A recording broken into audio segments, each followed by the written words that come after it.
Viva Apo Gusting! Maraming salamat po sa mga kapanalig po na nag-share ng kanilang love through gifts. Nagulat po ako kasi umaga pa lang nakilala natin si kapanalig Kyle and Diony. Yung isa taga Pampanga, yung isa taga Kalumpit. And tsaka natin i-unbox to mga kapanalig ha. Pasensya na, medyo minamalat ako.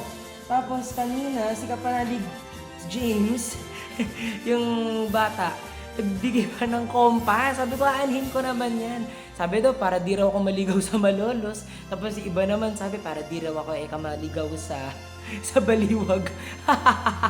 Tapos ngayon naman po, si kapanalig Juan Lucas, binigyan niya tayo ng estampita ni Tata Usteng ng Tansa. Happy Fiesta po sa mga panalig po natin dyan sa Tansa Cavite. Happy Fiesta po, Tata Usteng. And may nakilala rin tayong kapanalig na Agustinian Lay and binigyan niya tayo ng estampita nila sa Señor de los Angeles. Thank you so much po kapanalig. Thank you so much po brother.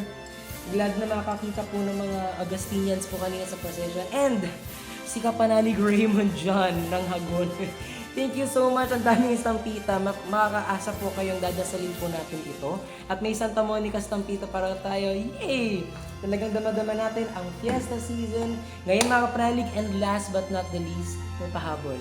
Si kapanalig Marvin, nagbigay siya ng flowers para kay Apo Gusting. Maraming salamat po mga kapanalig.